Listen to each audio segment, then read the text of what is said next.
Revenge of the Sith is pretty good. It's not bad. It's just okay, actually.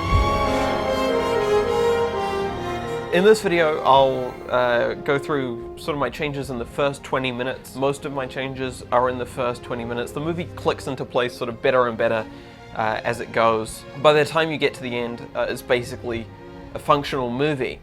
Because George Lucas accidentally wasted the first episode of the trilogy and the second episode was just setting up Anakin and Padme, he has about 20 minutes here to tell us what the middle of this story would have been like. So I maybe need to do some tiny tweaks. This is where the fun begins. Let them pass between us. But for the most part, it's got a lot to accomplish, and it's doing it. With Attack of the Clones, a lot of my fixes were where action wasn't informing character, or character wasn't informing plot, or plot wasn't informing, basically just all the combinations of those three words. But it's happening here. Every moment here has importance beyond, that happened. The minimum threshold for acceptable screenwriting has been reached.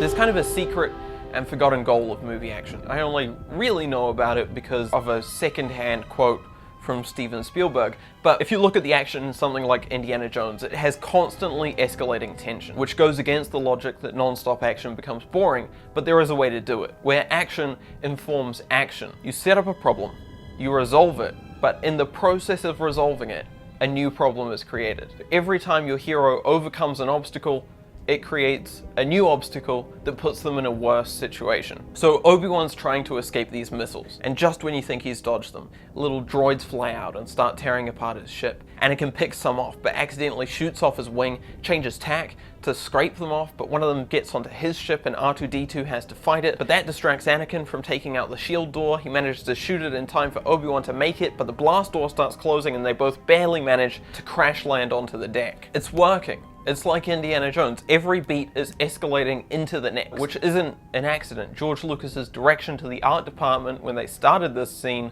was Temple of Doom in space. And it's even less of an accident because at the start of May 2003, none of this stuff was in the script. A week later, Steven Spielberg joins the project. His exact involvement is kept under wraps, but 2 weeks after that, all this stuff is in there.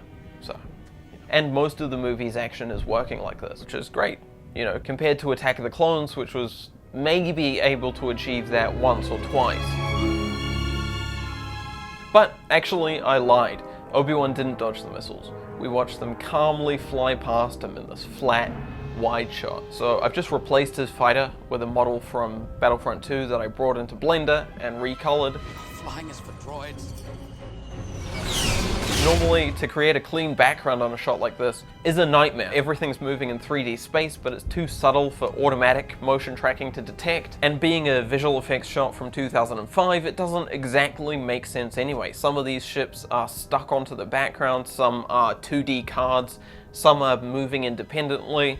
So instead of even trying to do it, I used an algorithm called Flow Edge Guided Video Completion, which basically uses movement to guess what should fill a masked area. Now this is a tough shot for it, so it's a little rough, but it's basically automatic instead of literally hours of work. I toyed with completely replacing some shots in the movie, and I feel like it's definitely possible to get there. I mean, that stuff's looking pretty good, but ultimately I decided my one shot tweak did enough, and I'd rather have that than some shots that maybe didn't look like they belong in the movie.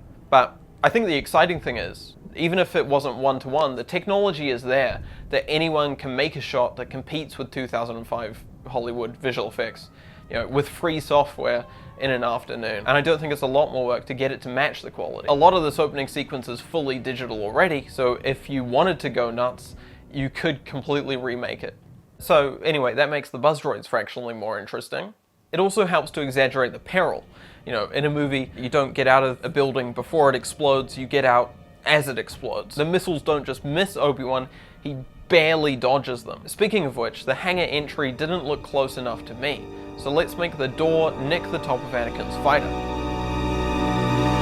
For the space battle, that's kind of all I'm changing. You know, it's working pretty well. It's actually a very clever sequence. George Lucas admits that he wrote himself into a corner here. For episode 1, he just wanted to introduce Anakin, and otherwise, He says he was just doing a jazz riff. Then for episode 2, he obviously had to focus on Anakin and Padme, so when he was writing episode 3, he's quoted as saying he'd told 40% of the story and had another 80% to tell. Now those of you familiar with numbers will know that's not looking good. In its original form, the midpoint of this movie was going to be Anakin killing Dooku and turning to the dark side, with the opening half of the movie exploring the Clone War and wrapping up all those loose ends from Attack of the Clones. As it turns out, that doesn't give you enough time to explore Anakin's fall.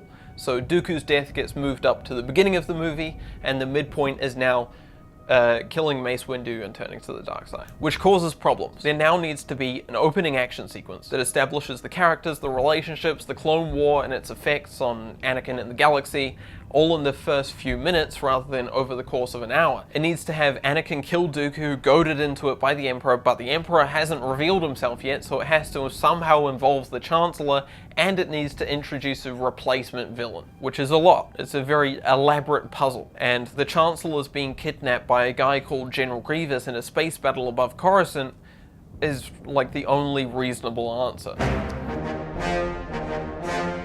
General Grievous tells us a lot about George Lucas's direction. I want to show you a shot. Don't bother with him! Keep the ship in orbit! There's flat framing, it goes on too long at either end. All the classic technical problems that are throughout the prequels are here, which tells us that it's an intentional stylistic choice, because General Grievous isn't real, remember. There's not a guy who looks like that. This is a full CG character in a main role, and it doesn't seem to be a horrible accident. This is the most complex model that ILM had made up to that point. Every second he's on screen, you're watching money burn. And yet, to George Lucas, it was important to have him standing around for a full second before he says his line. So I'm leaving most of that stuff in. Even if it's technically bad, where it doesn't hurt the movie, there's no point in removing it. But of course it can hurt the movie, and often does. So that's where I get into those tiny trims. You might have noticed that I didn't deal with any of R2's action beats at the top there. I'm not really removing any of the stupid, jokey stuff. I'm not removing it. People were annoyed that I didn't remove enough C-3PO from the end of Attack of the Clones, and fair enough, it's not good stuff. It's bad, actually, it's bad stuff. But in an action sequence that goes on too long, you need to have some tension breaks to let the audience reset. And it doesn't matter if the reason for that reset is laughing at a joke or going, oh, that's annoying. Either way, it pulls you out enough that you can come to the next 5-minute block of action fresh. There is, of course, the option of cutting down the action so significantly that you don't need to pull some bullshit to keep the audience invested. But I imagine, to the sort of person who's upset about 2 C-3PO jokes, 2/3 of the movie's action being cut would make you insane with hate. Now, just because it serves a logical purpose isn't really a good enough reason to leave every bad decision in. So let's see what other bullshit I can come up with. This movie has less of that stupid, jokey stuff anyway, and you need it less because the action doesn't go on that long and it's actually working. The first cut of this opening sequence was 40 minutes and it's down to 20 in the theatrical release, and a lot of what was removed was the funny, silly stuff. It's still very funny, silly, especially compared to the rest of the movie, but that's obviously the point. It opens funny, silly, so when Dooku dies, you're like, oh shit, and then it's just mounting dread as you head towards the inevitable ending. So I'll start to tone it down a bit after that point, but not completely, because it still serves a larger structural purpose, which I'll have to get into next time, because right now there's no way this video is going to be short enough for my taste. So R2 gets some action and some slapstick. I don't want to remove any of it, but we can punch it up. They're waiting for R2 to arrive. R2 will be along in a few moments and he'll release the ray shields. He starts to arrive, but then you realize he's going so fast that he hits the wall. Ha ha ha. So you have tension building to a payoff, then he shakes his head, which diffuses the tension a bit. It's not necessary. So let's instead cut to Anakin's line. See? No problem. Which continues the escalation of tension. Then a bunch of battle droids arrive, which pays off that. One of them points its gun at R2, and R2 shocks it. It goes, ow! And that's the big laugh of the scene. But then the battle droid kicks R2 over, which is unnecessary. It doesn't build on what came before, slightly diffuses things. But if we instead cut to Obi-Wan's line, Do you have a plan B? that's working. You know, that's a nice tag to the, that's like, you know, it's basically a functional scene. I think the worst offenders of the funny, silly stuff are the battle droids. Excuse me. In every tiny pause of dialogue, they get some stupid little lines, You're welcome. and it's never funny, just sort of vaguely distracting clutter. So we can drop that here, and already this works a whole lot better. General Kenobi, we've been waiting for you. That wasn't much of a rescue. And Then there's this little bit of banter, which right now plays. General Grievous. You're shorter than I expected. General Grievous seems to take genuine offense to this, even though he's obviously just sort of crouching over. It doesn't make any sense for Anakin to say that, unless he was doing irony, and General Grievous hates irony. I think the intent is that they're not taking him seriously, and General Grievous is upset about that. But right now, it definitely doesn't play that way. So let's shuffle it around a bit. General Grievous. You're shorter than I expected. We have a job to do, Anakin. Try not to upset him. Jedi scum. It plays so much better this way. I checked the script to see what the original order was, and no, it was much worse than the script. It was much worse.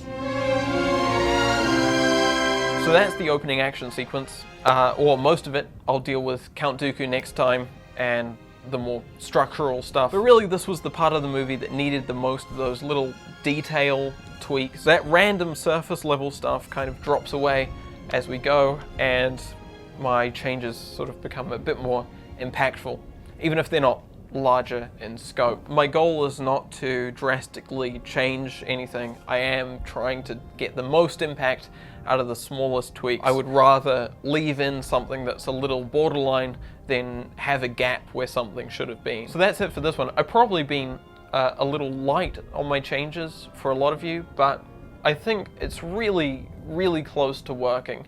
And it's maybe not everything you want it to be, but it is everything it's trying to be.